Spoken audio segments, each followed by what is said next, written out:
Why was everyone staring when she stepped through the gates of Fort Blackhawk?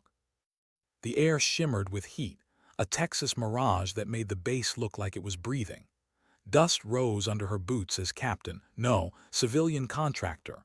Laura West crossed the checkpoint with her duffel bag slung over one shoulder. The guard barely looked up.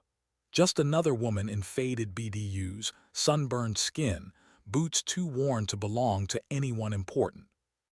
But the silence that followed her entry said otherwise. 3 years since she'd last walked through a military gate. 3 years since she'd sworn she was done with uniforms, ranks, and the endless cycle of orders that broke people down to their barest edges.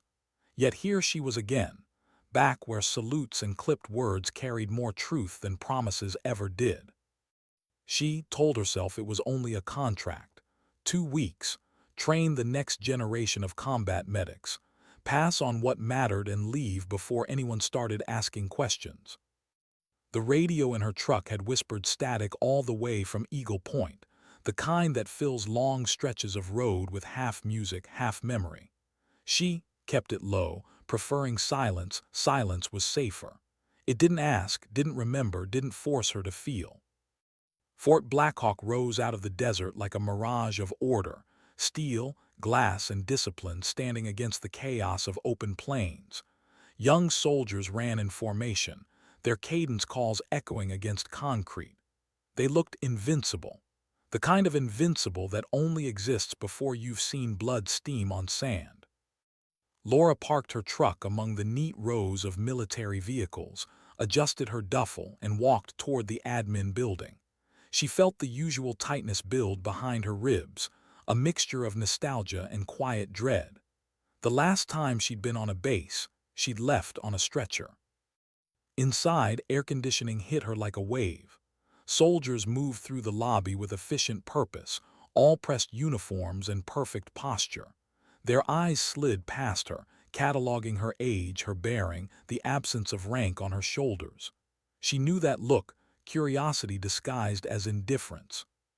She stepped to the front desk and waited, while a young specialist typed without looking up. "Name?" he asked. "Laura West, civilian medical training consultant. Appointment with Sergeant Major Ramos." He paused, then squinted at the screen. "Got you here, ma'am. Contract verified." His tone softened slightly. "One issue though, base regs. Only active duty personnel are authorized to wear utilities on post." "I see. Sorry, ma'am. I'll need you to change before proceeding."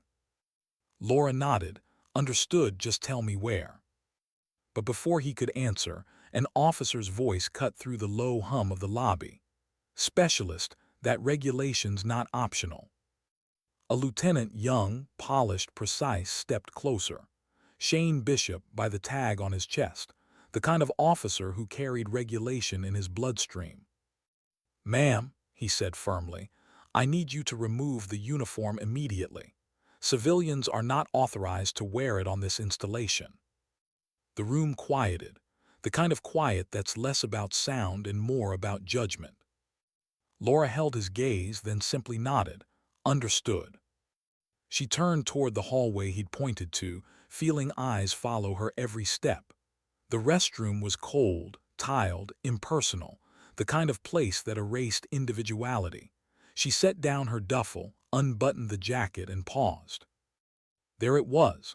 The fabric smelled faintly of dust and felt antiseptic. Every stain told a story. She folded it carefully, the same way she had on her last deployment. Beneath the fabric, a shadow of ink moved with her breath, wings and a cross, half hidden under the thin cotton of her undershirt. She caught her own reflection and froze. For a second, she saw the woman she used to be, the one the Army had buried under classified and non-disclosure. She changed into khaki pants and a plain polo, folding the BDUs like something sacred, then stepped back into the lobby. Lieutenant Bishop nodded approvingly. "Thank you for your cooperation, ma'am." "Of course, Lieutenant, it's just cloth." He gave a faint smile, but something about her calm unsettled him, because she didn't look like someone pretending to belong. She looked like someone who had. As she walked toward Sergeant Major Ramos's office, whispers trailed her like dust. "That's her contractor. Heard she's here from the Pentagon." Why was she in uniform then? Laura ignored it all. She learned long ago speculation dies faster than it spreads if you give it no oxygen.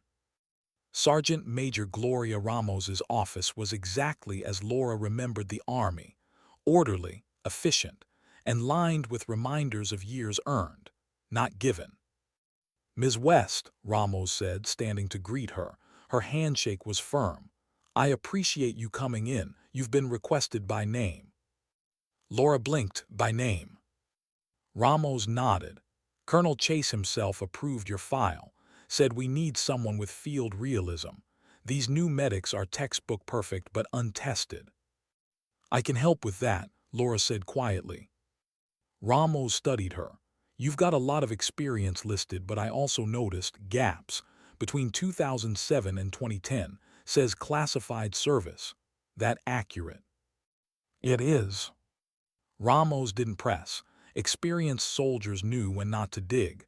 "We'll respect that. Just know these kids will test you. They're smart, skeptical, and they Google everything." Laura almost smiled. "Let them. I'm not here to prove a resume. I'm here to make sure they come home." Outside, sunlight poured through blinds, stripping the walls like prison bars. Ramos leaned back. "Your first session starts tomorrow, 800. Advanced trauma. 12 medics all prepping for deployment. They've seen training sims but no real blood." Laura nodded slowly. "Then we'll fix that."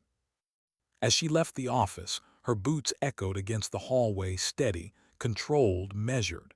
She passed young soldiers carrying binders, laughing between drills. Their energy felt foreign to her now. She'd lost that lightness somewhere in the dust of a different war. That evening in her small base quarters, Laura unpacked the bare essentials: medical manuals, training notes, a worn leather bag that had traveled across continents, and a single photo. A team of soldiers in desert gear, faces sunburned and grinning. She ran her thumb over one face, a medic she couldn't save. Her chest tightened. That day had rewritten her life in ways the official reports never could. The tattoo on her back was her only confession, the medic's cross wrapped in angel wings, and beneath it, a date etched in silence, 7 March 9. She hadn't told anyone what happened that day, not because she couldn't, but because no one could carry the weight of it without it changing them too. She closed her eyes. The sound of distant helicopters filled her mind. The smell of cordite, blood, diesel. Her hands shaking, steadying, moving on instinct as men screamed for medevac that wouldn't come. She exhaled sharply, forcing the memory down. That life was gone. She reminded herself of that every morning. But the Army never forgets its ghosts. The next morning came with the metallic smell of rain on dust, a rare Texas storm building somewhere beyond the horizon. Laura dressed in plain cargo pants and a dark moisture-wicking shirt. Practical, neutral, invisible. The mess hall was alive with chatter, trays clattering, conversations overlapping. She walked through the line unnoticed at first, until someone whispered her name. "That's her," a young soldier murmured. "The new instructor. Heard she used to run with special units." "Doesn't look like it," another replied too loudly. Laura ignored it. She sat alone near the window with coffee that could strip paint, watching formations outside. Soldiers half her age laughed about weekend passes, bets, promotions. She envied them.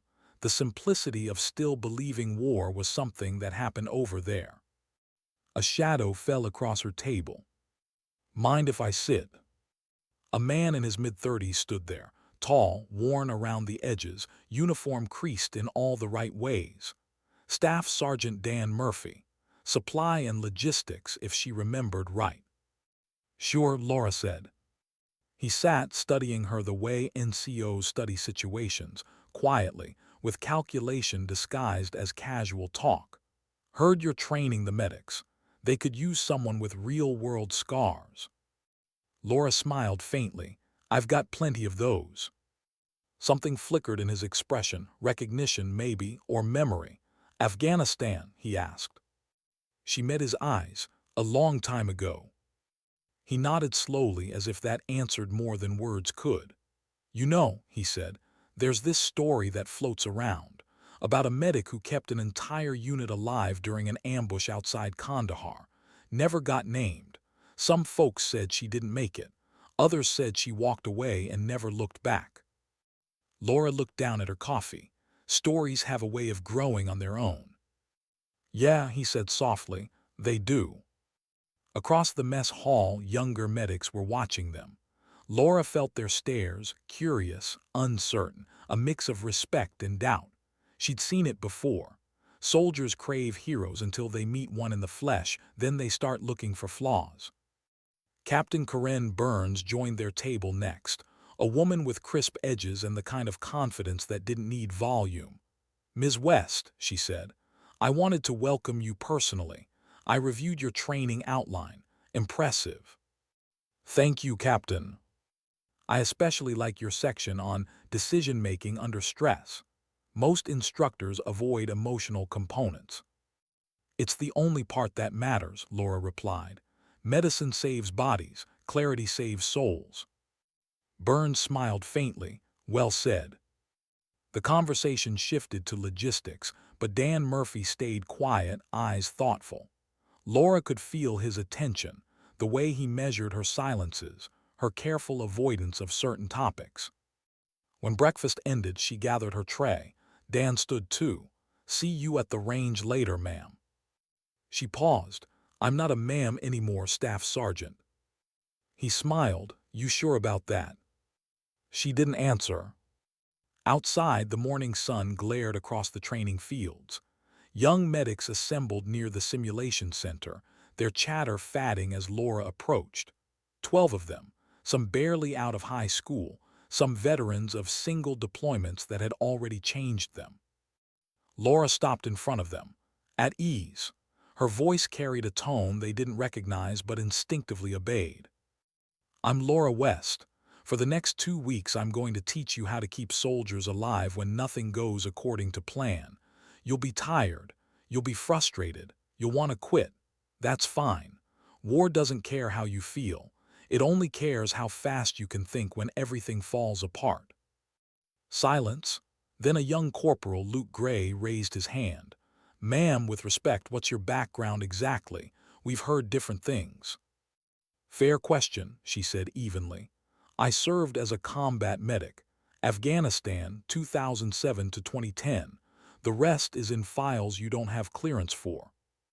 A ripple of laughter moved through the group. Luke smirked. So classified training, huh? Guess we'll find out how real it is. Laura stepped closer. You will. She turned to the console and activated the first simulation. Alarms blared. Smoke, artificial gunfire, chaos. Congratulations, she said, voice rising over the noise. You just got hit by an IED. 4 wounded, equipment failing, comms down. You've got 15 minutes before extraction. Go. The medics scrambled. Within seconds, their training unraveled under the weight of noise and failure. Devices malfunctioned. Supplies vanished. Commands crossed. Laura watched, silent, patient. When one soldier froze, she knelt beside him. You waiting for permission to think, specialist. He stammered, my suction device is. So make one. He blinked. She grabbed a water bottle, tore it in half, and used it as an improvised airway flush. The simulated casualties' vitals stabilized. That's combat medicine, she said. It's not about following manuals. It's about refusing to let someone die because a machine did. The room fell quiet except for simulated rotor blades. She could feel the shift, the exact second they realized this woman wasn't bluffing. And as sweat rolled down her spine, soaking her shirt, the faint outline of wings and a date pressed through the fabric, 7 March 9. No one noticed, not yet. But one man did. Dan Murphy, standing quietly near the observation window. His gaze lingered too long. His expression changed. recognition dawning like a storm on the horizon. And for the first time in years, Laura felt fear, not of dying, not of failing, but of being seen. Because some ghosts aren't meant to be remembered. Why was her name suddenly on everyone's lips? By mid-morning, the whispers had already spread through Fort Blackhawk like heat through metal. The contractor, the medic, the one who made Sergeant Major Ramos smile. It wasn't just curiosity anymore. It was speculation, the kind that grows legs and runs faster than any order can chase it down. Laura could feel it in the air. Soldiers paused mid-step when she passed. Conversations dipped when she entered a room. Respect was forming, yes, but so was something more dangerous, fascination. The kind that gets people looking too closely. She didn't like attention. Attention had cost her everything once. The first training session had gone better than expected. The medics had walked in skeptical and walked out humbled. By the time the debrief wrapped, sweat and exhaustion had burned away the arrogance that only inexperience can afford. Laura had seen that shift before, when someone realizes that training isn't about perfection, but about survival. She sat on the edge of the platform, legs aching, hands still trembling faintly from adrenaline. Watching them file out, she felt the faint flicker of pride she'd almost forgotten how to feel. Maybe this, teaching, was how she made peace with what she'd left behind. But then she noticed him again. Staff Sergeant Dan Murphy, standing at the far end of the training bay, half in shadow, pretending to check his clipboard while watching her with the calm scrutiny of someone connecting dots. He'd been quiet during the debrief, too quiet, and when she caught his eyes, he didn't look away. He just nodded, like a man confirming something he already knew. Laura forced herself to stand, her knees stiff from hours on concrete. "Good work today," she said to the last medic leaving. "We'll pick up at 1300. Bring your hydration packs. It's going to be a long afternoon." When the door closed, silence filled the room like water flooding a trench. She exhaled slowly and pressed her palm against the back of her neck. Beneath her shirt, sweat cooled over the tattoo's raised lines. She remembered the day she got it. Not in a parlor, but in a tent lit by a single lantern, a needle improvised from medical wire and a steady hand that wasn't her own. They said she earned it, that anyone who lived through that day should mark it somehow. She wanted to forget. But the others, the ones who didn't make it, deserved to be remembered on skin, not paper. She didn't realize then that the ink would outlast her silence. By the time she reached her quarters, fatigue had settled deep in her bones. She kicked off her boots, sat on the edge of the bed, and stared at the footlocker she hadn't opened in 3 years. Inside were her real uniforms, the ones the army told her to keep just in case. She hadn't worn them since she'd walked away from everything. A knock broke her thoughts. She opened the door to find Sergeant Major Ramos. "Sorry to barge in," Ramos said, stepping in without waiting for permission. "Heard the first session was a success. My medics haven't stopped talking about it." Laura smiled faintly. "That could be good or bad." "Good," Ramos said. "Mostly you've got them hooked," but her expression shifted, tone lowering. "You also got people curious. Word spreads fast here. Some are saying you were special operations. Others think you're a Pentagon plant." "I'm neither." "Then what are you?" Laura met her eyes.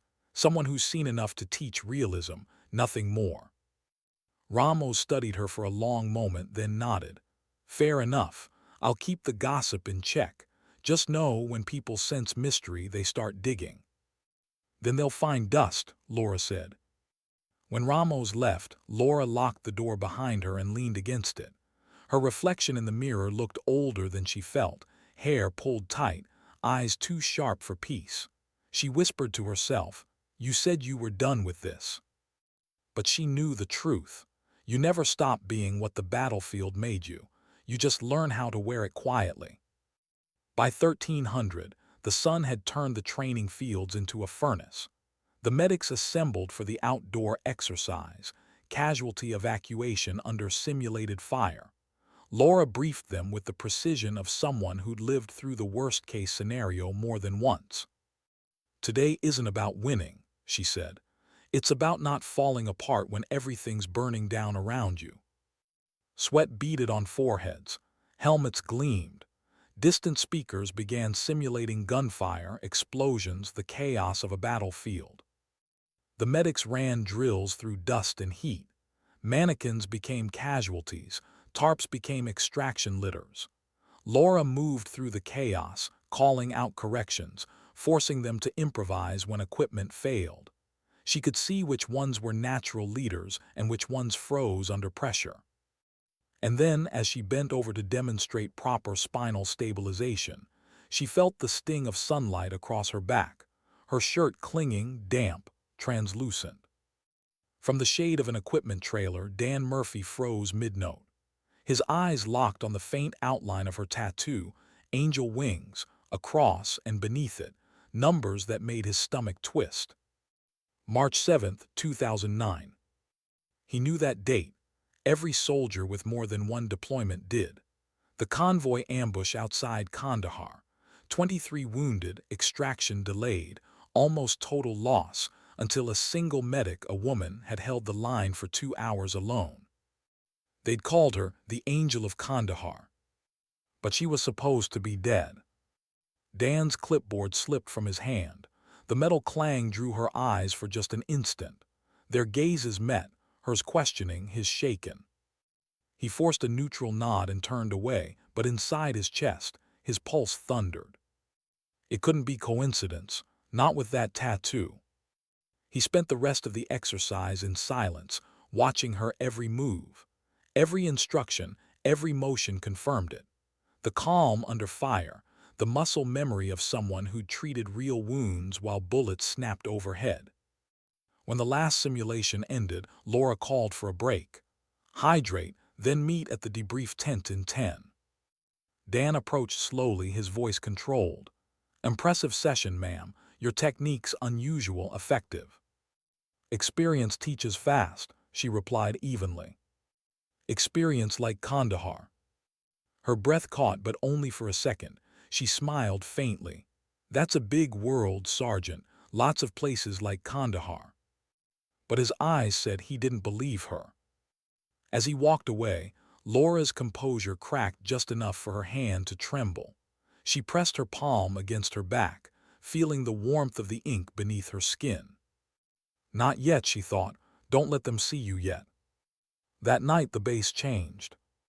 It wasn't anything visible, just a shift, a subtle vibration in the atmosphere, the kind of restlessness that comes when soldiers sense a story bigger than orders. Dan Murphy sat alone in his office, lights dim, the glow of a classified database flickering across his face. He wasn't supposed to access it, but curiosity mixed with duty makes a dangerous combination. He typed slowly, narrowing the search: female, medic, Afghanistan, 2007-2010. Dozens of redacted files filled the screen, most blacked out beyond recognition. He kept scrolling, chasing fragments through shadow. And then, there it was. March 7, 2009, Kandahar Province. Convoy ambushed en route to intelligence asset extraction. Casualties, 28. Confirmed KIA, 5. Survivors, 23, all stabilized by single field medic under active fire. Medic identity classified. Operation code, Vulcan 09. His hand hovered above the trackpad. He whispered, "My God." Everything fit: the technique, the silence, the tattoo. And the legend whispered through the special operations community. A medic who refused evacuation, who patched arteries with comms wire, who radioed air support herself when the JTAC died. The one who disappeared afterward, her name erased. He leaned back, heart hammering. If that woman was walking around Fort Blackhawk under a civilian alias, it wasn't by accident. Someone had buried her on purpose. Across the base, Dr. Peter Shaw, the medical director, was thinking the same thing. He reviewed Laura's civilian file earlier that day and found gaps large enough to drive a Humvee through. 3 years missing from her employment history, certifications that didn't match any public record. He'd sent a discreet message to a contact at Walter Reed. The reply came after midnight. Peter, that name rings bells. Not on paper, but in whispers. Be careful what you dig up. He stared at the words for a long time. Laura couldn't sleep. She sat on her bunk, knees drawn up, the hum of the air conditioner mixing with the echo of remembered gunfire. The tattoo burned against her skin like memory made flesh. She pulled open her duffel and took out a folded letter, the paper yellowed at the edges. It wasn't from the army, it was from a father who'd lost his son in the ambush. The letter had found her months later, unsigned, untraceable, but it had broken something open in her chest. Whoever you are, they told me my boy was alive because of you. I don't know your name, but I hope you're at peace. You deserve it more than anyone. She'd never been at peace, just quiet. Outside, lightning flickered over the desert. Thunder rolled across the prairie like distant artillery. Her phone buzzed with a message. Sergeant Major Ramos. Briefing moved to 600. Colonel Chase wants everyone in command conference. Laura frowned. That wasn't normal. Contractors weren't usually called into command briefings. She typed back, understood. But as she set the phone down, she caught her reflection in the window, dark eyes, jaw tense, shoulders squared. She didn't look like a trainer anymore. She looked like someone waiting for the next fight. And somewhere deep inside, she knew it wasn't the past that was catching up to her. It was the truth. Because the army might bury its heroes under classified ink and sealed files. But eventually, legends have a way of walking back into daylight.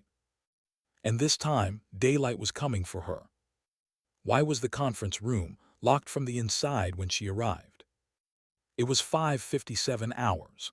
Dawn painted the sky in bruised shades of blue and gold, light filtering through the thin clouds that stretched over Fort Blackhawk like a veil.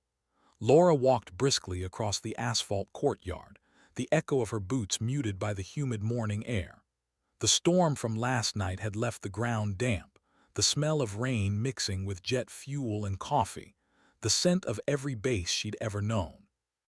She had dressed the same as always, neutral khakis, no insignia, no rank, just a small notepad in her hand.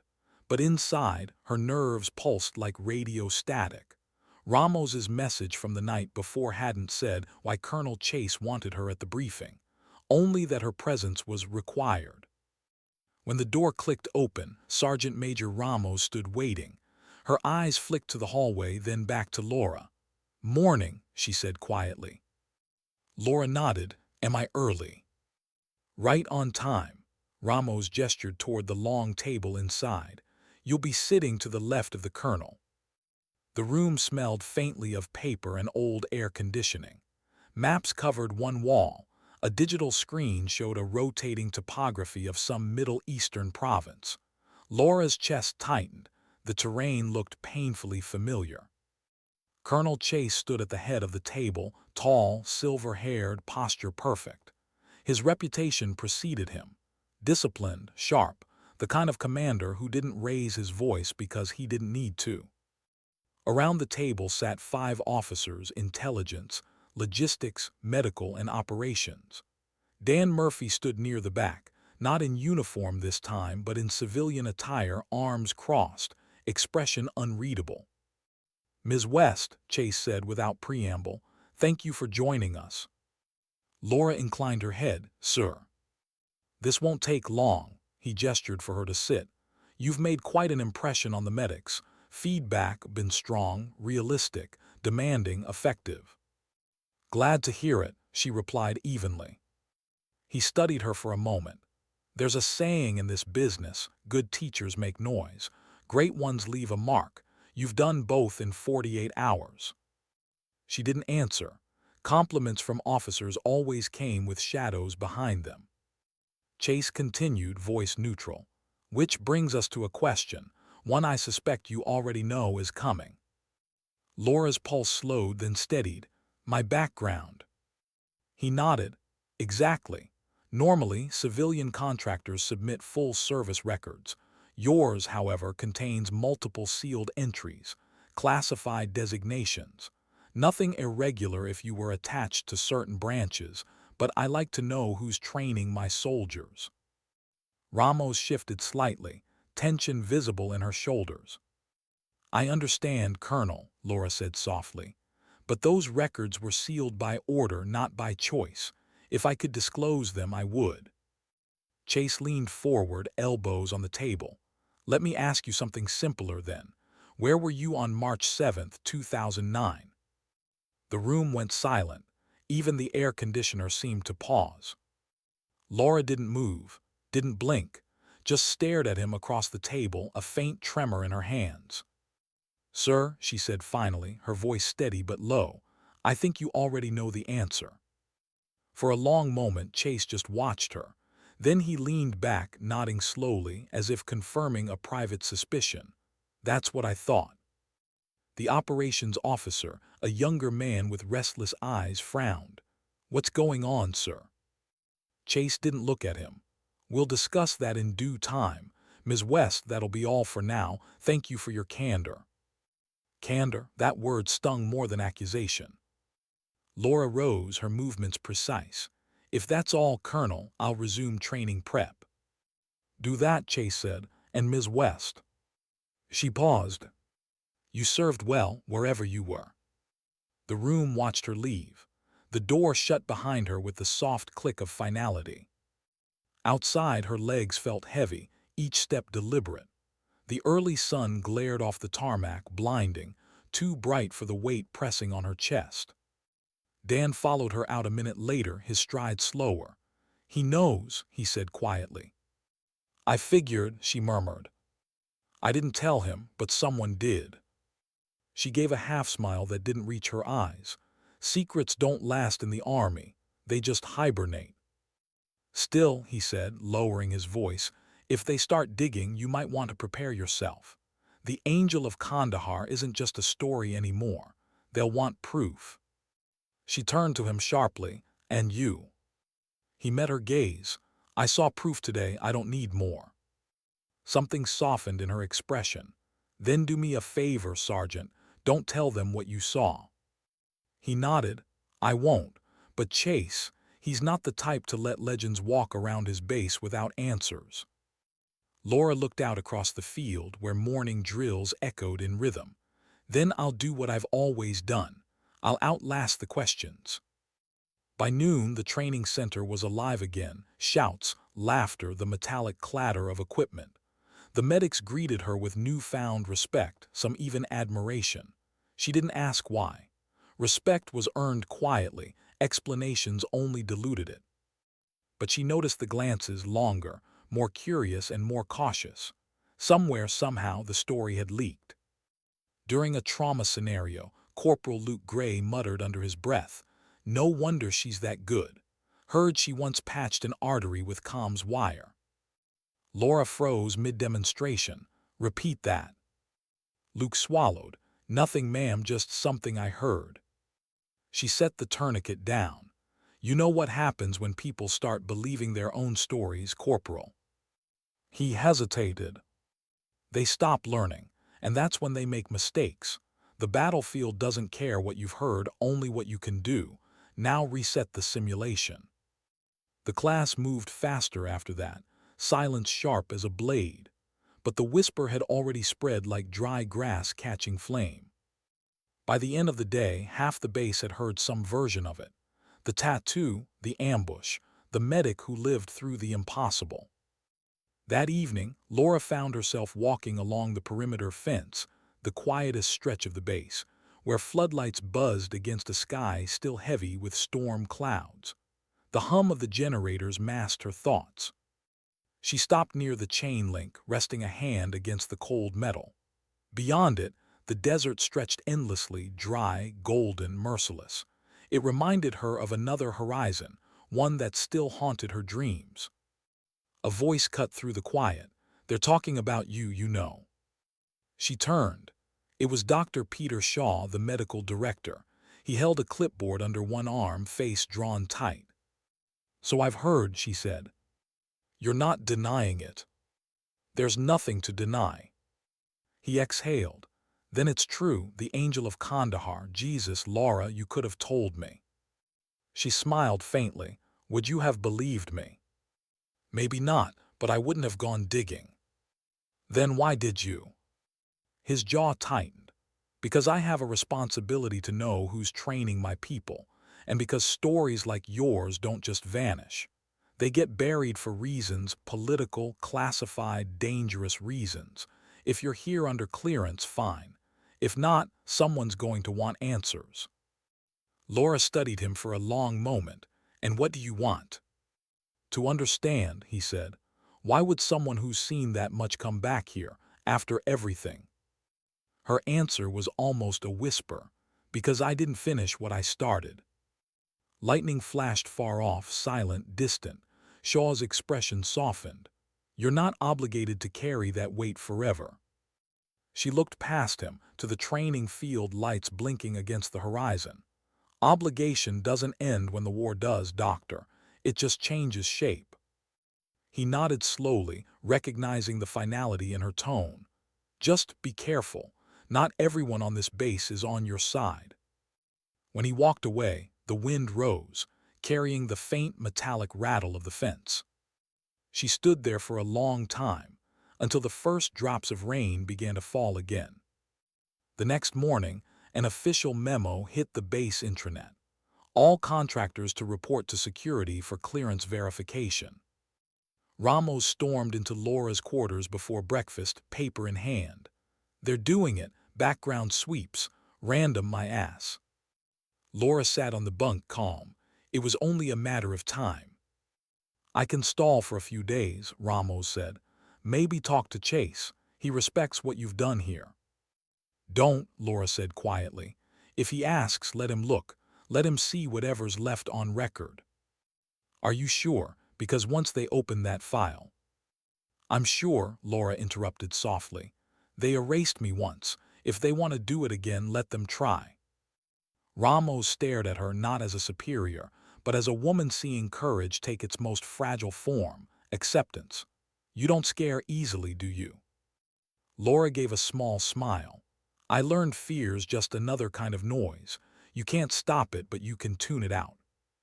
When Ramos left, Laura opened her locker and pulled out the folded BDUs she'd been ordered to stop wearing. The fabric felt rough, familiar, heavier than before. She held it up to the light, faded, frayed at the edges but still whole. Then she took a slow breath and began putting it on. One sleeve, then the other. The scent of old dust filled the room. It wasn't defiance, it was memory. She buttoned the jacket, tucked it tight, and looked in the mirror. The woman staring back wasn't a ghost anymore. She was someone who had survived erasure twice. And as thunder rumbled again over the plains, she whispered the same words she had said before walking into the ambush all those years ago. "Whatever happens next, stay calm, keep breathing." Because somewhere deep down, she already knew tomorrow they'd find out who she was. And when they did, they'd understand why everyone feared the tattoo. Why did silence feel heavier than accusation? When Laura walked into security the next morning, every step sounded too loud. The hallway was lined with gray tiles, the kind that reflected fluorescent light and made everything look colder than it really was. Two MPs stood at the far end near the processing desk. Their expressions were neutral, but their posture was. They already knew who she was. "Ms. West," one of them said, voice clipped. "Right this way, ma'am." She followed, calm, collected, her hands loosely at her sides. Her old instincts kicked in automatically: assess exits, count distances, red eyes. The skill never leaves you, it just sleeps. Inside the small briefing room sat Colonel Chase, a base legal officer, and Sergeant Major Ramos. A thick folder lay open on the table. The cover bore one word stamped in red: classified. Chase didn't look angry, he looked measured. "Please have a seat." Laura did. The chair creaked slightly. Chase folded his hands. "We ran the clearance checks as ordered. Your background pinged 3 separate archives. 2 were encrypted. The third redirected to a DoD black file. You know what that means?" "Yes, sir." "It means someone higher than me didn't want us asking questions. But you work on my base and I can't train soldiers on myth, so I'll ask once off record. Who are you really?" Laura's gaze dropped to the folder. The top page showed a grainy photo, a convoy half destroyed, smoke rising over desert terrain. A woman kneeling beside a wounded man, face blurred by dust. But she knew the moment by heart. She could still feel the heat, the vibration of rounds striking sand inches from her hand. Her voice came low, steady. "That's me." Ramos shifted. The legal officer stopped taking notes. "I was assigned to Task Force Vulcan," Laura continued. "Unlisted under regular medical corps. We supported joint operations near Kandahar. On March 7th, our convoy was hit. 28 casualties. No comms, no air support. The team lead was KIA within the first 5 minutes." Chase's face didn't change, but his eyes did, a flicker of disbelief followed by slow respect. "I held them together until extraction," she said, "or what was left of us." "You were never credited." "Wasn't supposed to be," she replied. "Mission parameters changed after command loss. My report was sealed. They told me my name would complicate things, so they erased it." The legal officer closed the folder quietly. Chase let out a slow breath. "And the tattoo?" Laura hesitated. Then, without a word, she reached back, lifted the collar of her shirt and pulled the fabric aside just enough for the wings to show. The ink was faded now, the cross still dark, and beneath it the numbers 70309. For a moment, no one spoke. The fluorescent hum filled the space like static between heartbeats. Chase said finally, almost to himself, "I've read the after-action reports from that day. They called the medic who survived the Angel. No ID, no trace. We thought she died on sight." Laura's gaze was steady. She almost did. He nodded slowly, the weight of comprehension settling in. "You could have stayed gone." "I tried." "So why come back now?" Her answer was soft. "Because the ones I couldn't save still talk to me in my sleep. And because the ones you're sending out next week don't know what waiting for medevac really means. They should." Ramos's voice was rough when she finally spoke. "You could have told me. I didn't want anyone treating me like a ghost." For a moment even the colonel looked away. Then he stood. "Officially this never happened. Off the record," he extended his hand. "Welcome home, Captain West." Laura hesitated. The word captain felt like an echo from another life, but she shook his hand. "Thank you, sir." As she left the room, Ramos followed. "You know this changes everything, right?" "Maybe," Laura said, "but maybe it just explains what was already there." By noon, the story had reached the entire base. No announcement was made, but soldiers talk faster than memos travel. "She's the one. Kandahar. The Angel." Everywhere she went, conversations halted mid-sentence. Eyes followed her, not with suspicion anymore, but with something more dangerous: reverence. She hated it. At the training bay, the medic stood straighter when she entered. Luke Gray, who used to smirk during drills, now avoided eye contact. The air was too polite, too careful. "Stop that," she said, setting her gear down. "Stop what, ma'am?" Luke asked. "Whatever you're doing right now. That thing where everyone looks like they're at a funeral." Nervous chuckles rippled through the group. She sighed. "You heard the story, fine, but I'm not your legend, I'm your instructor. Out there, names don't matter, skill does, so today we train twice as hard. Any questions?" Silence, then a single nod. "Good," she said, "because the battlefield doesn't care if you're in awe, it only cares if you're ready." They worked until their hands blistered, until sweat soaked their shirts, until the myth dissolved back into muscle and focus. And watching them, Laura felt something ease in her chest. Respect was dangerous, but earned respect was useful. Still, when the day ended and the field emptied, She stayed behind alone. The evening light turned everything gold. She crouched beside a dummy litter, staring at the synthetic blood stains like echoes of another time. Her hands trembled slightly. The body remembers what the mind tries to forget. She whispered to no one, "You'd laugh if you saw me now, Doc."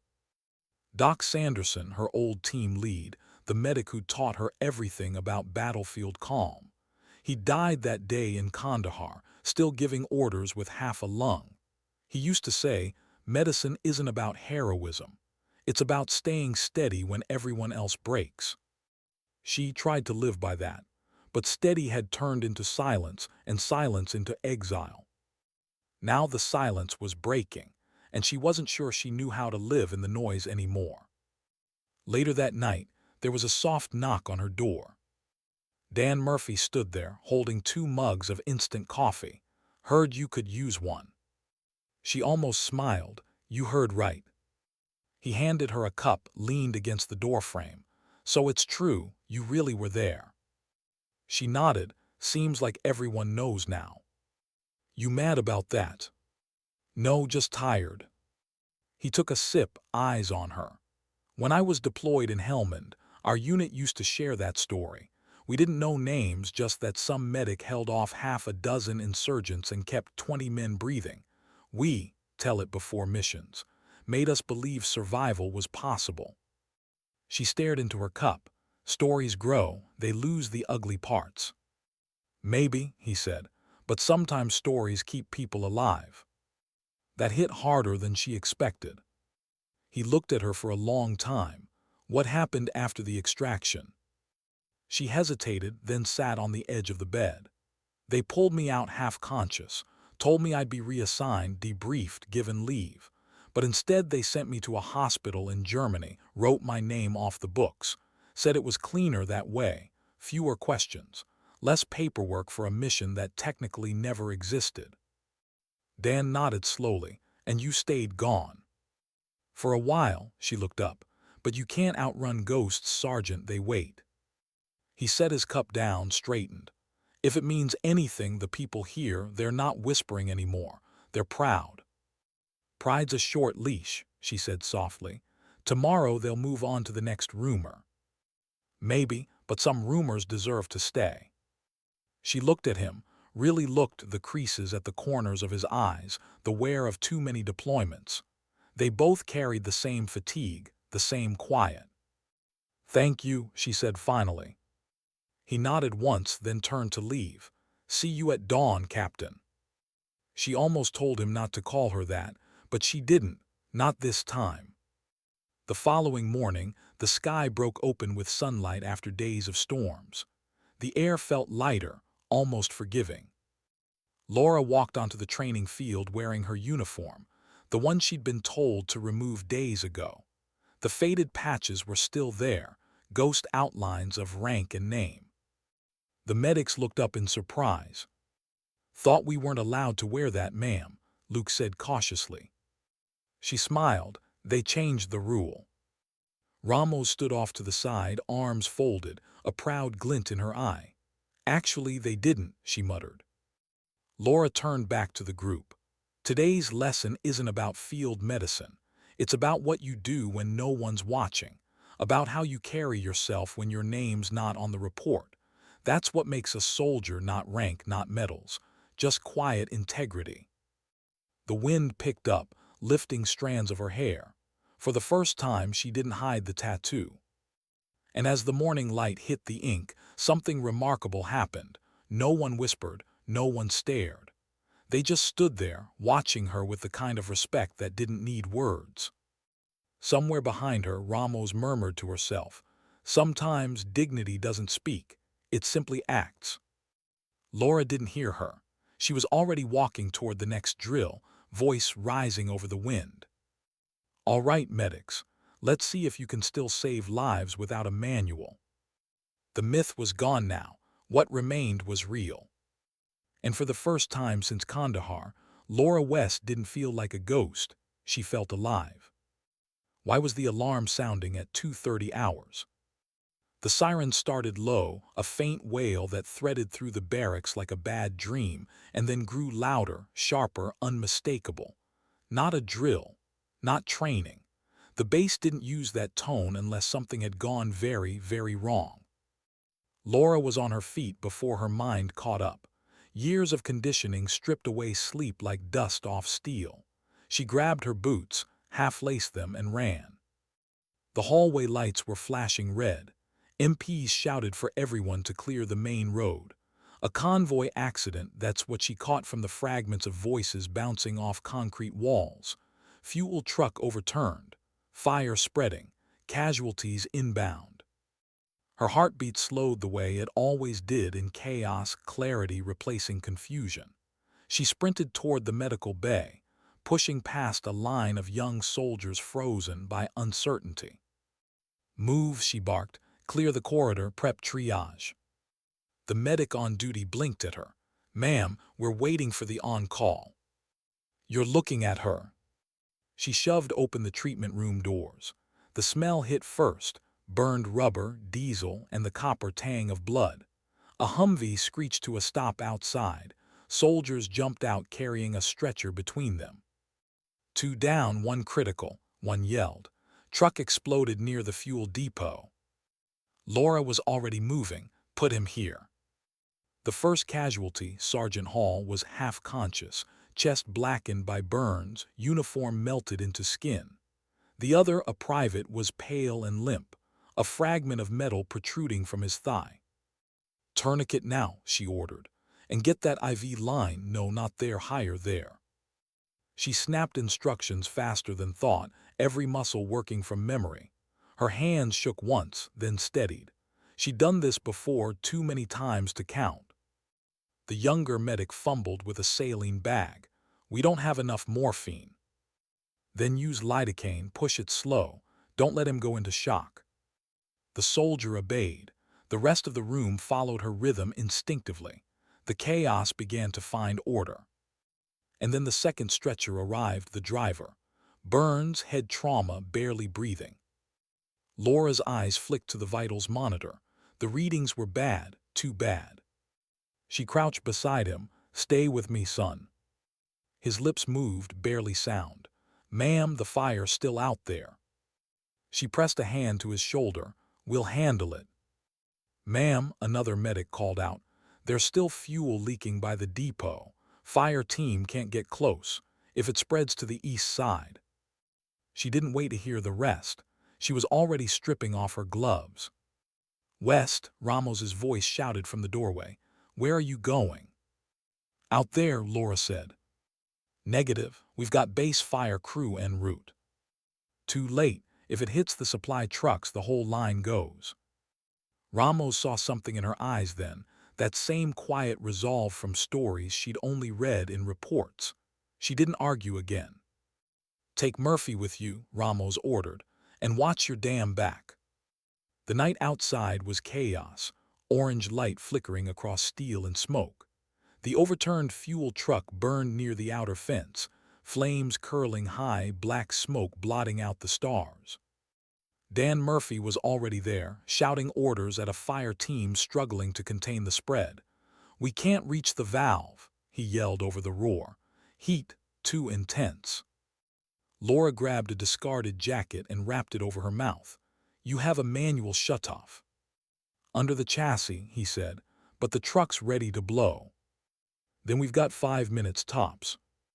She crouched, scanning the underside of the truck through the flames. The heat bit at her skin, searing even through fabric. The valve was visible, barely, a small metal wheel glowing red from heat. "You'll burn alive trying that," Dan warned. "I've burned worse." Before he could stop her, she was crawling under the wreckage, low to the ground, body pressed against hot asphalt. The air burned her lungs, sweat stung her eyes. She could smell fuel, fire, and memory, the same cocktail of fear and adrenaline she'd sworn she'd never face again. Her gloved hand reached out, touched the valve, searing pain shot up her arm. She bit back a scream, forced it to turn. Once, twice. The hiss of escaping fuel changed pitch, the leak slowing, pressure easing. Almost there, she yelled. Laura, get out. She twisted the valve one last time, the wheel cutting her palm. Then she slid out, coughing, skin blistered along her wrist. Dan caught her under the arms and dragged her back as the remaining flames flared high, then subsided into heavy smoke. Fire crew moved in seconds later, hosing the area down. Laura knelt in the dirt, coughing hard, her chest heaving. The base lights flickered in the distance. She could feel every old scar beneath her skin humming with the ghost of old fire. Dan knelt beside her. You insane. Probably, she rasped, eyes still locked on the burning wreck. But the depot's safe. He shook his head, half in disbelief, half in admiration. You never left the field, did you? She didn't answer. Her hand was bleeding. The old tattoo was smeared with soot, the ink glistening under sweat and firelight. The shape of the wings looked alive again. And for the first time, she didn't try to hide it. By morning, the base was buzzing, not from rumor, but from relief. The fuel depot was intact, no secondary explosions, and all casualties stabilized. Colonel Chase met her in the medical ward. Heard you decided to play firefighter. Laura sat on the edge of a cot, bandaged hand resting on her lap. I just did what needed to be done.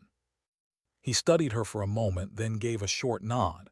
You did more than that. The fuel supply feeds 3 squadrons. You just saved half the base. I didn't do it alone, she said. Murphy was there. Still, Chase said, the board's recommending commendation. Her eyes hardened. No commendations. He frowned. Excuse me. No medals, no ceremonies. I don't want my name on another plaque. Chase exhaled slowly. You're not exactly easy to thank, are you? I don't need thanks, sir. I just need these medics ready before they ship out. He nodded, understood, but just so you know, I won't stop them from talking. You earned that story this time. As he left, Ramos stepped in. She looked at the burns on Laura's hand, the exhaustion in her eyes. You should rest. Laura gave a faint smile. That word doesn't mean much to me. Ramos chuckled softly. You're a piece of work, West. So I've been told. When Ramos left, Laura lay back against the thin pillow. The ceiling above was white, sterile, safe, everything the battlefield never was. She should have felt relief. Instead, she felt something else, a quiet ache that sat between pride and sorrow. For years, she'd carried her silence like a weapon, believing anonymity was her penance. But seeing those soldiers out there, risking everything to save others, she realized silence hadn't been strength. It had been fear. And fear, she finally understood, had kept her from living. That evening when she walked out of the ward, the sunset bled crimson across the desert horizon. A crowd of medics stood waiting by the training field. Not by command, not by schedule, by choice. Luke Gray stepped forward, helmet under his arm. Ma'am, he said, voice unsure but sincere, we heard what you did. She raised a hand. You heard enough, I'm fine. That's not why we're here, Luke said. We just wanted to thank you for showing us what this job really means. Laura looked at the faces around her, young, wide-eyed, the same faces she once saw in her squad years ago. For the first time, she didn't see innocence that needed protection. She saw courage waiting for direction. She nodded slowly. If you want to thank me, do one thing. Anything, ma'am. Never forget what it costs. Every life you save leaves a mark. Wear it with humility. And when you think you've had enough, remember someone's counting on you not to quit. The silence that followed wasn't uncomfortable. It was reverent. Luke saluted her. The rest followed.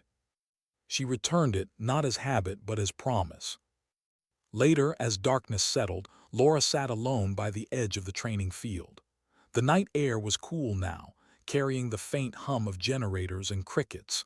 Dan joined her quietly, 2 coffees again in hand. You know, he said, sitting beside her, that fuel truck thing, people are calling it Kandahar too. She groaned softly. God, please tell me you're joking. He grinned. Wish I was, but hey, legends evolve. She shook her head. Let them talk, it's not my story anymore. No, he said, watching her, but it's still your example. For a long time they sat in silence, the kind of silence that doesn't need to be filled. Then Dan asked quietly, you ever think about going back, not to the past, to the service, officially? Laura looked at the stars. They already buried me once, Dan. You don't get two resurrections in this line of work. He smiled faintly. Maybe you just got one tonight. She didn't answer, but somewhere deep down she knew he was right. The fire, the fear, the memories, they hadn't broken her this time. They'd rebuilt her. The wings on her back weren't just ink anymore. They were something earned. And for the first time since that day in Kandahar, she wasn't running from her past. She was carrying it forward, one soldier at a time. Why did her clearance badge stop working that morning? The scanner light blinked red, not green. A small error tone cut through the corridor's hum. Laura tried again, same result. Behind her, two MPs exchanged a look. Sorry, ma'am, one said carefully. Orders came through this morning. You're temporarily restricted from medical wing access. Restricted, she repeated. On whose authority? Command, ma'am, Colonel Chase.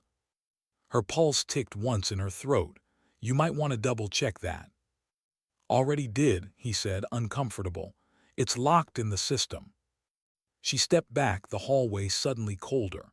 Around her, young medics filed past on their way to drills, nodding with cautious respect. They didn't know yet. Rumors never start with fire, they start with paperwork. Laura walked away before the MPs could offer an apology she didn't need. The colonel's office smelled faintly of printer toner and burnt coffee, ordinary things that somehow made confrontation feel sharper. Chase stood at the window, hands clasped behind his back. When she entered, he didn't turn immediately. Ms. West, he said finally, his voice tight, we have a problem. So I gathered, she replied. Why am I locked out of my own mid-bay? He faced her then, eyes harder than usual. Because someone filed a complaint, an anonymous one, accusing you of falsifying credentials and interfering in command response during last week's fire. That's absurd, she said flatly. I agree, he said, but protocol is protocol. Until it's cleared, you're on administrative hold. Her jaw tightened. You think I forged a background the Department of Defense classified? I think someone wants to make that look true. He slid a folder across the desk. Inside were printed screenshots of an email chain, her name copied into a message she'd never written. It claimed she'd used restricted access codes to override emergency response permissions during the fire. They're fake, she said. I know, he said, but proving that will take time. Laura closed the folder slowly. Who benefits from this? Chase hesitated. Dr. Shaw reported the irregularities. Her breath caught. Peter. He claims you compromised the Med Bay's security feed. He says he found evidence you're not who you say you are. She sank into the chair without realizing she'd moved. He's the one who dug into my records in the first place. I remember, Chase's tone softened, but I also know men who let ambition cloud judgment. He's trying to make himself look indispensable. She rubbed her bandaged hand, the one still healing from the fire. You can't fight whispers with evidence, Colonel. They travel faster. I'll handle the paperwork, he said, but until this clears, stay low, no heroics. She gave a small, humorless smile. I'll try. Outside, the Texas heat was already climbing. The training fields shimmered like water. Laura walked past groups of soldiers who stiffened when they saw her. A few greeted her, most didn't. At the far end of the field, she saw Ramos drilling the medic unit. Luke Gray ran a trauma scenario, shouting instructions with the confidence she'd built into him. When he saw her, he hesitated mid-order. Ma'am. Don't stop, she said, raising a hand. Keep going. He nodded and returned to the drill. Watching him, she felt a quiet swell of pride. They were good. They'd learned. If this all ended tomorrow, at least she'd given them that. Ramos joined her at the edge of the field. Heard about the suspension, she said without preamble. Word travels. Shaw's behind it. So it seems. Ramos's jaw tightened. That man's a bureaucrat, not a soldier. He couldn't handle that you outranked him in everything that matters. Laura smiled faintly. He's not wrong about one thing. I don't belong here anymore. I came to teach, not to reignite politics. You belong more than most, Ramos said, and you know it. Laura looked out at the medics again. If they're ready, then it was worth it. They're ready because of you. Then I can leave with a clean conscience. Ramos frowned. You planning on it? Laura didn't answer. The silence said enough. That night the storm returned. Lightning crawled over the plains like veins of fire. Laura sat alone in her quarters, watching the rain streak the window. Her duffel lay open on the bed again, half-packed. Old habits die the same way they start, quietly. A soft knock broke the hum of rain. She opened the door to find Dan Murphy, soaked to the bone. You're leaving, he said, not a question. They suspended me. What am I supposed to do, sit here waiting for clearance politics? Fight it. I'm tired of fighting. He stepped inside, water pooling at his boots. Then let someone else fight for you this time. She shook her head. That's not how this world works. Once they turn the lights on you, the only mercy is leaving before they decide what story to tell. Dan's voice lowered. You saved half this base. You trained the next generation. You stopped pretending to be dead. That's not the time to disappear again. Her throat tightened. You don't understand. Try me. She turned away, staring at the faint reflection of her tattoo in the window's glass. That day in Kandahar, I wasn't supposed to be there. I volunteered against orders. When the convoy was hit, command lost contact. They said my team died because I disobeyed. They weren't wrong. I carried that, still do. He stepped closer, his voice quiet. You carried 23 people out of that ambush alive. That's not guilt, that's grace. Tell that to the ones who didn't make it. I think you already have, he said softly. She closed her eyes, tears burning hot but unshed. The storm rumbled closer, thunder shaking the walls. Finally she said, if I stay, I make their target bigger. If I go, they forget me again. That's safer for everyone. Not for me, Dan said. Her eyes met his. There was no romance there, just shared exhaustion, two soldiers who'd both run out of places to hide their ghosts. You're not alone anymore, Laura, he said quietly. Don't make yourself one again. The next morning, the base cafeteria fell silent when she entered. Whispers trailed her like smoke. She ignored them, poured coffee, sat at a corner table. Dr. Shaw walked in minutes later, clipboard in hand, avoiding her gaze at first. But then he stopped, forcing civility. Ms. West. Doctor, you shouldn't be here. I thought America was still free. He sighed. Look, I didn't mean for it to escalate like this, but regulations. Regulations don't lie, she cut in. People do. His jaw clenched. You think you're untouchable because of some myth. You're a liability, West. Command secrecy doesn't excuse recklessness. She rose slowly, calm in a way that made his anger look small. You weren't there that night. You don't know what recklessness is. Around them, soldiers were pretending not to listen. You should have stayed retired, he snapped. Instead, you came back to chase ghosts and play savior. Laura stepped closer, voice low. I came back to make sure kids like you didn't have to clean blood off the same sand I did. That's not savior syndrome, that's conscience. Shaw flinched. For a moment, guilt flickered behind his eyes, then he turned and left. Laura sat back down. Her hands trembled slightly, not from fear, from the familiar aftermath of confrontation, the hollow calm after restraint. By noon, Ramos burst into her quarters. They cleared you, she said breathlessly. Laura blinked. What? Colonel Chase shut Shaw down. Turns out his evidence came from a spoofed system. Someone used his login to frame you both. Then who? Ramos tossed a file on the bed. No name yet, cyber units digging, but command reinstated your clearance, effective immediately. Laura sank onto the edge of the bed, exhaling hard. Relief didn't feel like victory, it felt like exhaustion. Ramos crossed her arms. So what now, you staying? Laura looked up slowly. I don't know. Maybe stop running and see what staying feels like. She smiled faintly. That's scarier than any battlefield. That evening, Colonel Chase summoned her again. The conference room looked the same as before, same maps, same hum of air conditioning, but the air felt lighter. I owe you an apology, he said. This base doesn't do well with legends. We prefer facts, but I think in your case the legend was the fact we needed. I never asked for it. No, he said, that's what makes it worth believing. He handed her a small envelope. Inside was a new ID badge. Her name, West Laura C. Clearance Level 4, status, active consultant. Welcome back, he said.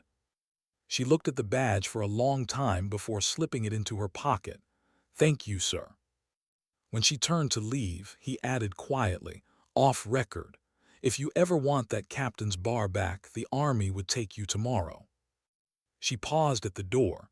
Some uniforms aren't meant to be worn twice. He smiled faintly. Maybe, but some people were born to wear them. Outside, dusk painted the sky in deep amber. The air smelled of rain and diesel. Laura walked across the parade ground where floodlights flickered on one by one. The medics were finishing drills. Laughter carried across the field. Luke noticed her and waved. Ma'am, you're cleared. Seems so, she called back. They cheered, not loud, not showy, just enough to make her chest ache. Dan approached from the sidelines, hands in his pockets. Told you not to run. You also told me I wasn't alone, she said. He grinned. Guess I was right twice. For a long moment she just watched the soldiers, young, strong, hopeful, moving through the last light of day. Her throat tightened again, but this time from something different. Peace, fragile, unfamiliar, but real. She whispered mostly to herself. Sometimes survival isn't about making it out alive. It's about staying when you finally can. Dan heard her anyway. I'm into that. The last of the sunlight caught the edge of her tattoo as she turned, the wings glinting faintly beneath her shirt. Not as a mark of pain anymore, but as proof. She was still here. And maybe that was the whole point. Why was her name suddenly trending on military forums? It started with a single post, a blurry photo of her walking across the training field, back turned, the faint outline of the tattoo visible beneath her shirt. The caption read, "They told us the Angel of Kandahar was a myth. She's not." No author, no timestamp, just an image and a sentence that spread like wildfire through networks she thought had forgotten her. By sunrise, every enlisted chat group and unofficial veteran board was talking about it. Speculation, theories, old stories from men who claimed to have served with her, half-true memories stitched together by admiration and guilt. At Fort Blackhawk, it was chaos. Journalists began calling the Public Affairs Office. Retired officers sent encrypted emails asking if the rumors were real. Someone even requested an interview with Captain West, the lost medic of Kandahar. Laura found out from Ramos, who burst into her office mid-morning holding a tablet. You need to see this. Laura skimmed the screen, headline after headline, tags exploding across the screen. The forgotten angel, the medic who never existed, the ghost who saved 23. Her stomach tightened. How? Ramos sighed. Someone on base uploaded that photo last night. It's everywhere now. Command's trying to shut it down, but you know how it goes. The internet doesn't have an off switch. Laura exhaled through her nose, slow and deliberate. Perfect. Colonel Chase wants you to stay out of sight for a few days, Ramos said. Media requests are flooding in. Pentagon's already called twice. Let them talk, Laura said. It'll pass. Ramos shook her head. No, Laura, it won't. You've crossed from soldier to symbol. That doesn't fade easy. By afternoon, she couldn't walk 10 feet on base without someone stopping her. Medics, mechanics, even pilots, all with the same look in their eyes, reverence mixed with curiosity. Some wanted to thank her. Some just wanted to see if the stories were true. She avoided them all. Inside her quarters, she stared at her duffel again. It felt like a loop. Every time she found peace, the past dragged her back into the light. There was a knock. Dan. He stepped in, expression unreadable. You've seen it. Everyone's seen it. They're calling you a hero.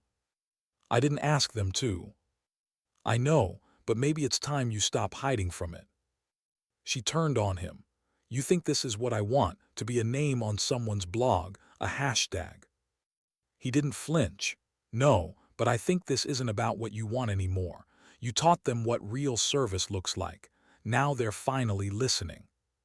She looked away. They're listening to a story, not a person. Then tell them the truth. She froze. You mean go public? Not a press conference, not glory hunting, just tell it straight. No myth, no cover-ups. What happened, what it cost. Let them know heroes don't walk away untouched. She said nothing for a long time. Rain hit the windows again, a constant rhythm against the glass, as if the world outside refused to stay silent too. Finally she said, if I do that, I break an oath. Maybe, Dan said softly, or maybe you honor it in a different way. That night she sat at her desk with the old laptop she'd carried since deployment, scarred, slow, and still full of classified fragments she'd never deleted. She opened a blank document and stared at the cursor blinking like a heartbeat. How do you tell the world you've spent a decade pretending not to exist? Her fingers hovered over the keys. Then slowly she began to type. She wrote about the convoy ambush, not in military jargon but in memory. The screams, the smell, the weight of sand soaked with blood. She wrote about holding pressure on an artery with one hand while firing with the other, about radio silence, about counting every breath of every soldier and refusing to stop until none were left to count. She wrote about what came after, the orders to stay quiet, the paperwork that erased her, the months of therapy where she couldn't sleep without hearing explosions in her head. And she ended it simply. If you know my name, it's because someone decided silence isn't strength anymore. I'm not a legend. I'm just tired of pretending the cost doesn't matter. When she was done, she sat back, staring at the words glowing faintly in the dark. Then she saved the file under a single title, The Weight We Carry. She didn't send it anywhere, not yet. But for the first time, she felt lighter. The next morning, she found Colonel Chase waiting outside her quarters.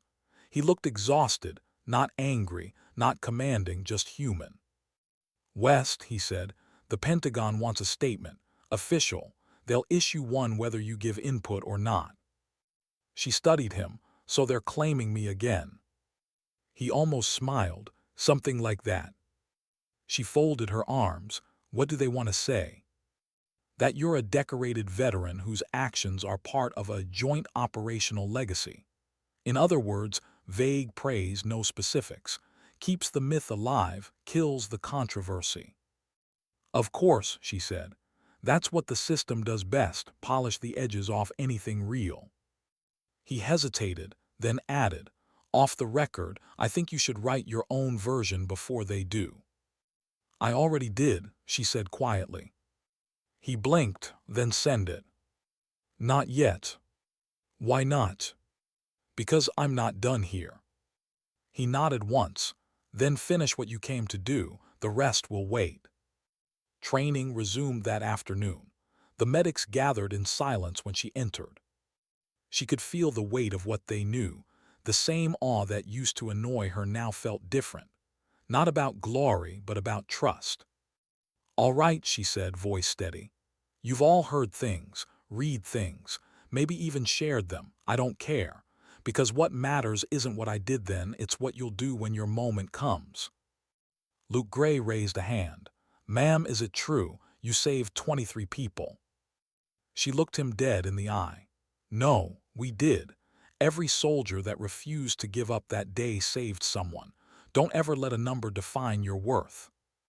The room was still. Then she said something none of them expected.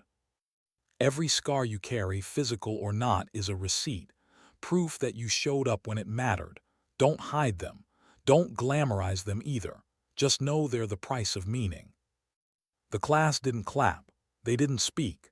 But something changed in their faces, a quiet understanding that no textbook could ever teach. That evening, the base chapel held a memorial service for the victims of the fuel truck fire. 3 soldiers had died from secondary burns days later. Laura sat in the back pew alone, her hands clasped, head bowed.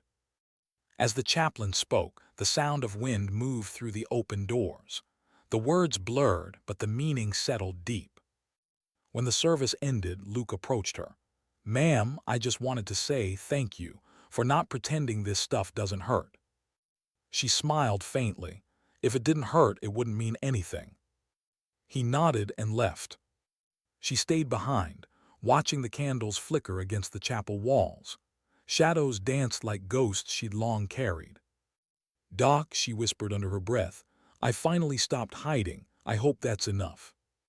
The silence that followed wasn't empty this time. It was full, as if somewhere someone heard her. 2 days later, her document leaked. Not by her, but by someone who found it on the shared drive. Maybe a soldier, maybe a journalist's contact. No one ever figured out who. But when it hit the public, it spread faster than any rumor before it. Thousands read it. Veterans commented. Families of lost soldiers sent messages, gratitude, grief, solidarity. One message stood out. My father was in that convoy. He never talked about it. But he said once that an angel kept him alive. I think he meant you. Thank you for proving angels are human too. Laura sat on her bunk that night, reading until her vision blurred. For once, the tears that came weren't from pain. They were from release. The next morning, she found Dan waiting by her truck as she loaded gear. So the world knows now, he said with a smile. Seems so. You okay with that? She looked out across the training field, where sunlight poured over the barracks. I used to think peace meant disappearing. Now I think it just means being seen and not needing to explain yourself anymore. Dan grinned. That sounds like peace to me. She gave him a sideways glance. Don't quote me on that. He chuckled. Too late, I already did. They stood there for a moment, watching young soldiers running drills, alive, determined, unaware that they were standing on the shoulders of someone who once refused to leave anyone behind. Laura took a slow breath. The angel of Kandahar can finally rest. Dan nodded. Then what's left? She looked at him, eyes steady, voice soft. Laura West, instructor, human, that's enough. And as the wind swept across the base, carrying dust and sunlight, she finally believed it. Why did it feel like goodbye when she walked across the tarmac that morning? The dawn sky stretched wide and pale, washed in the faded orange of early light. Helicopters idled on the far end of the airfield, their rotors stirring dust and memories alike. Fort Blackhawk was awake, alive, humming with the sound of drills, engines, and laughter. But beneath the rhythm of routine, something had changed. The myth had settled. The world knew her name now, not in headlines anymore, but in a softer way, woven into quiet conversations, whispered by medics she'd never meet, told in barracks across continents. Not the Angel of Kandahar now, just Captain Laura West, a name finally allowed to exist. Her contract had ended the night before. She signed the discharge papers with a steady hand, no ceremony, no farewell. She didn't want the attention. She only left a handwritten note on the medic's bulletin board. Train hard, trust your instincts, Save lives even if no one ever knows your name. Now, as she walked toward the hangar, her duffel over one shoulder, the weight felt different. Not the weight of running, but of finishing. Heading out without a word. Dan's voice cut through the hum of engines. He was leaning against a jeep, coffee in hand, same tired grin. "I left a note," she said. He smiled. "You always leave notes, never conversations." "Notes last longer," she said softly. He chuckled. "You're really doing it then, leaving." "I was never supposed to stay this long." He stepped closer, the morning light catching faint scars along his forearm, reminders of his own ghosts. "So what happens now?" She looked toward the horizon. "I don't know. Maybe I find a place where the noise finally stops. Maybe I just teach somewhere no one knows what I've done." He nodded slowly. "You'll never be forgotten, you know." "Then I didn't do it right," she murmured, smiling faintly. For a long moment, neither spoke. The wind stirred dust around their boots. Finally, Dan said, "There's a medevac team heading north tomorrow. They asked for you to brief their lead medic before they deploy. Kid's 22. Never seen a real casualty. Thought maybe." She turned. "Maybe what?" "Maybe she should learn from the best." Laura hesitated, then she exhaled slowly. "All right, one more briefing." The next morning she stood at the edge of the field hospital, sleeves rolled, hair tied back, watching the new medic team gather. Young faces, nervous laughter, that mix of eagerness and fear that never changes no matter the generation. Among them was the one Dan had mentioned, Specialist Mara Jenkins. Slim, freckled, eyes sharp but uncertain. Laura gestured for her. "You're Jenkins." "Yes, ma'am," the girl said quickly. "Relax," Laura said. "I'm not here to scare you, just to make sure you come back in one piece." Mara nodded, trying to hide the tremor in her hands. Laura motioned toward a simulation dummy laid out on the table. "Show me how you handle a chest wound." The girl moved quickly, professional, but her hands fumbled slightly when the scenario escalated. Laura watched, patient. "Stop," she said gently. "You're thinking too much. Panic lives in the mind. Calm lives in the breath. Breathe first, act second." Mara took a slow breath, then reset her movements. This time smoother, more confident. "Good," Laura said softly. "Now here's the part no one teaches. When you're out there, you'll have moments where you can't save everyone. That's the weight you carry home. Don't let it break you, let it remind you why you try harder next time." Mara looked up, eyes damp but steady. "Were you ever scared?" Laura smiled faintly. "Always, that's how I knew I still cared." The young medic nodded, absorbing every word like oxygen. When the briefing ended, Mara lingered as the others left. "Ma'am, can I ask something?" "Sure." "That tattoo you have, the wings and the date, what does it mean?" Laura hesitated. Then she said quietly, "It's for the ones who didn't make it. A reminder that saving lives doesn't erase loss, it just gives it meaning." Mara nodded slowly, her voice barely above a whisper. "I'll remember that." "I know you will," Laura said. "That's why you'll do fine." Later that afternoon, the medevac chopper lifted off, blades chopping through hot air. Laura stood on the tarmac watching it rise, her hair whipping across her face. Mara was visible through the open hatch, waving once before the helicopter banked east. As the noise faded, something inside her went quiet too. For the first time in years, she didn't feel like she was leaving something unfinished. She felt complete. Colonel Chase found her there, hands in his pockets, eyes squinting against the sun. "So this is it. This is it. You know, you've changed this place," he said. "Half these kids see medicine differently now. You made them understand courage doesn't need witnesses." She smiled faintly. "They'll forget me soon enough." "Maybe," he said. "But they'll remember how you made them feel when they thought they couldn't keep going. That's better than being remembered." She nodded. "Take care of them, Colonel." "I will," he said. "And West." "Yeah." You ever want to come back, you don't need clearance anymore. Just knock." She gave a quiet laugh. "I'll keep that in mind." Her truck was packed by sunset. The desert stretched wide ahead, endless and golden. She started the engine, but before shifting into gear, she looked once more at the base, the gates, the barracks, the training field where a new class was already forming. The radio crackled to life, static filling the cab. She adjusted the dial absently until a faint voice came through, a local news anchor talking about her story. The woman once erased by her own country, now teaching medics across the armed forces through her open-source training modules. She hadn't done that. Someone else had uploaded them, probably Ramos or Dan. She smiled softly. The voice on the radio said, when asked for comment, Captain West declined interviews, saying only, "Courage isn't loud. It's quiet enough to listen while the world panics." Laura laughed under her breath. Of course they'd use that line. She turned off the radio. Silence filled the cab, the kind of silence that didn't ache anymore. As she drove, the desert rolled by, sun melting into dusk, sky deepening into violet. The world felt vast again, but not empty.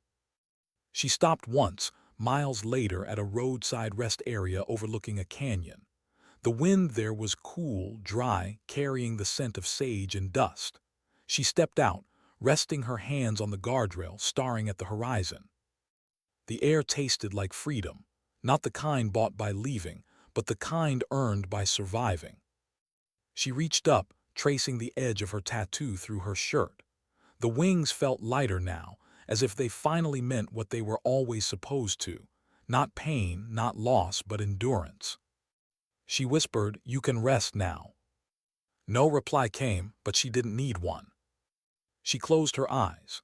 The sound of wind became the sound of rotor blades, fading, distant memory folding gently into the background of a life no longer haunted. Months later, far away from Fort Blackhawk, a letter arrived at the base addressed simply, "To the medics of tomorrow. You won't know me by the time you read this. That's how it should be. If you've chosen this path, remember medicine is more than skill. It's the act of standing between life and loss without asking who deserves which. Sometimes you'll save them all. Sometimes you won't. Either way, you keep showing up. Because someday, someone will remember not your name, not your medals, but the moment you refuse to quit. And that will be enough." L.W. Ramos pinned the letter on the training board. Beneath it, the new recruit stood reading in silence. Mara Jenkins, now wearing instructor stripes, traced the initials with her thumb. "She always said the best lessons don't come with applause," she murmured. Dan, now head of field training, smiled faintly. "She'd hate how much we quote her." Ramos chuckled. "Then we're doing it right." Outside, drills echoed again. Young medics shouted, laughed, stumbled, learned. The cycle continued, not of war but of resilience. And somewhere beyond that horizon, a truck drove through open desert, a woman behind the wheel humming softly to herself, her reflection framed by the fading light. Not a hero, not a myth. Just a medic who never stopped showing up. Sometimes dignity doesn't speak. It simply acts quietly, steadily, in the moments no one remembers, shaping the world all the same.